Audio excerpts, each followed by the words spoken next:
একটা প্রবাদ বাক্য হয়তো সবাই অ্যাডমিট করবেন, নগর পুড়লে দেবালয় কি বাঁচে। অর্থাৎ বিপদটা যখন আপনার বাড়ির একদম সামনে, তখন আপনি কি নিশ্চিন্তে ঘুমোতে পারবেন? আশা করি পারবেন না। আজকে আমরা এরকমই একটা বিপদের আশঙ্কা সম্পর্কে আলোচনা করব। আজকে আমরা আলোচনা করব ইরান আমেরিকা ওয়ার যদি এখনো না থামে, তাহলে আমরা যারা সুদূর ভারতবর্ষে বসে আছি তাদের জীবনে এই যুদ্ধের প্রভাবটা কতটা তীব্র হতে পারে সেটা সম্পর্কে চলুন শুরু করা যাক। এবারে একটা সিচুয়েশন সম্পর্কে একটু ভাবুন। ধরুন একটা মানুষ অফিসে যাবে, তার আগে পেট্রোল পাম্পে গেছে।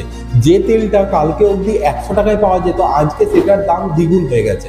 এরপর সে বাজারে গিয়ে দেখলো চাল, ডাল, আটা, এমনকি বাস ভাড়াটাও কালকে যে দামে পাওয়া যেত আজকে তার থেকে অনেকটা বেড়ে গেছে। কিন্তু মাসের শেষে যে আয়টা হচ্ছে, যে ইনকামটা হচ্ছে, সেটার পরিমাণ কিন্তু সেই একই আছে যা আগে ছিল।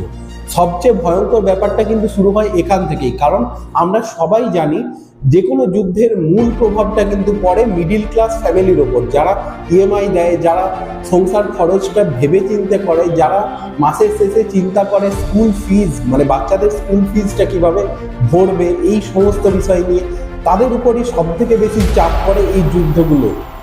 ভারতকে প্রতি বছর এখনো প্রচুর পরিমাণে তেল বাইরে থেকে ইম্পোর্ট করতে হয়। মিডিল ইস্টের সিচুয়েশন যদি এখনো ঠিক না হয়, ব্যারেল প্রতি পেট্রোলের দাম অলরেডি অনেক বেশি হয়ে গেছে, এরপর সেটা হয়তো দ্বিগুণের কাছাকাছি চলে যাবে। এর ফলে যে শুধুমাত্র পেট্রোল ডিজেলের দাম বাড়বে তা নয়, দেশের সব কিছুরই দাম বাড়বে। এবার যদি বলেন কিভাবে, ধরে নিন পরিবহনের খরচা বাড়ছে, এর ফলে খাদ্যদ্রব্যাদি পরিবহনের জন্য যে টাকাটা লাগে সেটা এখন বেশি খরচা হবে।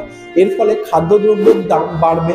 যে বিজনেসগুলো পরিবহনের উপর নির্ভর করে সেই বিজনেসগুলোতে খরচা বাড়বে। এর ফলে কোম্পানিগুলো হায়ারিং কমিয়ে দেবে। এর ফলে প্রত্যেকটা জব মার্কেটে কিন্তু এর চরম ইম্প্যাক্ট পড়তে চলেছে। একজন ডেলিভারি বয় মাসের শেষে যে টাকাটা সঞ্চয় করে, সে কিন্তু সেটাও এখন আর সঞ্চয় করতে পারবে না। একজন কৃষককে তার জমিতে ট্র্যাক্টর চালানোর জন্য বেশি খরচা করতে হবে। একজন ছোট ব্যবসায়ী যে টাকা দিয়ে তার বিজনেস চালাতো, তাকে এক্সপেন্সিভ জিনিসপত্র কিনতে হবে। এর ফলে তার বিজনেসে ইনকামটা অনেকটা কমে যাবে।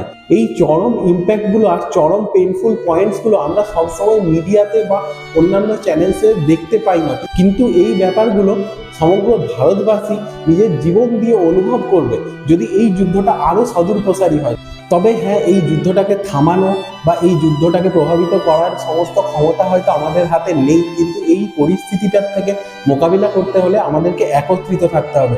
আমাদের দেশের প্রধানমন্ত্রী নরেন্দ্র মোদীও যেরকম বলেছে, একটা ডিসিপ্লিনারি এবং ইউনাইট লাইফস্টাইল আমাদেরকে 1 থেকে 2 বছরের একটা টাইম স্প্যানের মধ্যে প্রপারভাবে মেনটেন করে চলতে হবে। ফেক রিসোর্সেস বা ফেক প্যানিক একদমই ছড়ানো চলবে না। করাপশন করে করে আমাদের শিক্ষা, স্বাস্থ্য এবং সমস্ত কিছু, পুরো দেশটাই খোকলা হয়ে গেছে।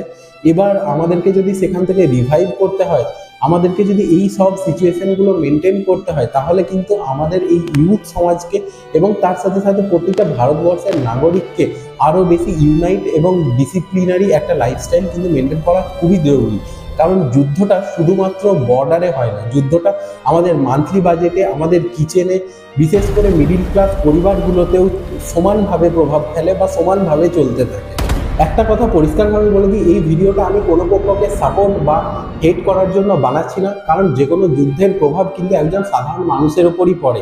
একজন আমেরিকান মা চিন্তা করে তার ছেলের ব্যাপারে, একজন ইরানি বাবা চিন্তা করে তার পরিবারের নিরাপত্তার ব্যাপারে, একজন ভারতীয় নাগরিক চিন্তা করে পরবর্তী মাসে তার সংসারটা কিভাবে চলবে।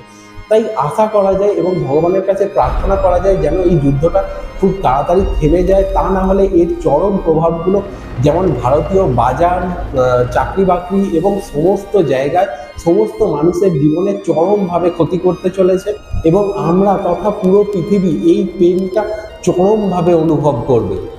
তো আজকের মতো এতটাই। যদি ভিডিওটা ভালো লেগে থাকে তাহলে লাইক করুন, আপনার মতামতটা কমেন্টে জানান, আর অবশ্যই শেয়ার করবেন যাতে প্রতিটা মানুষ এই বিষয়গুলো নিয়ে ভাবনা চিন্তা করতে শুরু করে, এবং চ্যানেলটা সাবস্ক্রাইব করবেন, কারণ পরবর্তী ভিডিওতে আমরা শেয়ার করব যদি এই যুদ্ধটা থার্ড ওয়ার্ল্ড ওয়ার অবধি চলে যায় তখন আমাদের লাইফস্টাইল বা জীবনের উপরে কতটা চরম প্রভাব আসতে চলেছে সেই বিষয় নিয়ে।